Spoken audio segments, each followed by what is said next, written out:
வெற்றிவேல் முருகனுக்கு அரோகரா. ஒன்று ரோடுக்கு இந்த பக்கம் நில்லு, இல்லை ரோடுக்கு அந்த பக்கம் நில்லு, நடுவில் நின்று அடி வாங்கி செத்துறாத. சொன்னது யார்? உங்களுக்கு சந்தேகமாக இருக்கும், சீமான் தான்.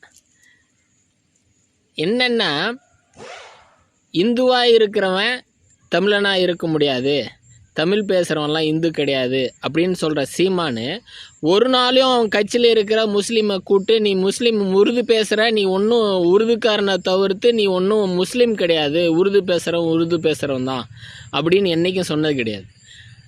நாம் தமிழர் கட்சியின் பேர் மட்டும்தான்.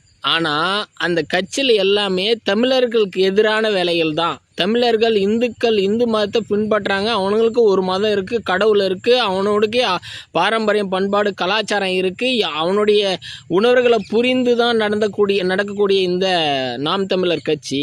ஆனால் அதற்கு எதிராக தான் இந்த ஆள் செயல்பட்டுக்கிறார். பேர் மட்டும்தான் நாம் தமிழர் கட்சி. ஆனால் இந்துக்கிட்ட நீ தமிழன் இந்து இல்லைன்னு சொல்ல தெரிஞ்ச உனக்கு ஒரு நாளும் ஆமக்காரி சீமானே, முஸ்லீம் கிட்ட போயிட்டு நீ உருது பேசுகிற, நீ உருது தான் ஆனால் முஸ்லீம் இல்லைன்னு நீ என்றைக்குமே சொன்னது கிடையாது.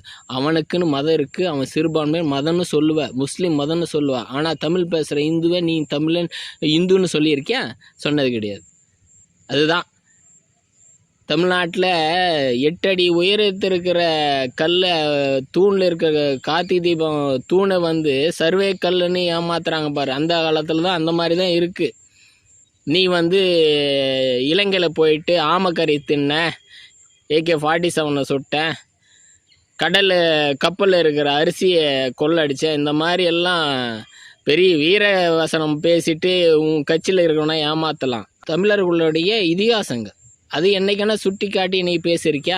ஆனால் நபிகள் நாயகம், இயேசு பிரான் இவரை தான் சுட்டி காட்டி பேசுவேன். ஆனால் தேவைப்படும் போது மட்டும் முருகனை இழுத்து விடுவேன். ஆனால் முருகனுக்குன்னு கார்த்திகை தீபம் ஏற்றனா மட்டும் உனக்கு வலிக்குது. அந்த மலையே முருகனுடைய மலை, அந்த மலையில் எங்கே ஏற்றணும்? உனக்கு என்ன வலிக்குது? அங்கே தான் ஏற்றணுமோ, அப்போ தான் ஏற்றணுமோ? 1008 கேள்வி கேட்க தெரியுது இல்லை? அதே வேறு மதத்தருடைய சடங்குகளை நீ கேலி கிண்டல் பண்ணுறதுக்கு உனக்கு தைரியம் இருக்குது? இந்து மதத்தை அழிக்கக்கூடிய, தமிழ் மக்களை அழிக்கக்கூடிய விஷக்கிருமி, டெங்கு, மலேரியா, கொரோனா போல் நீயும் ஒரு விஷக்கிருமி தான். ஜெய்ஹிந்த்.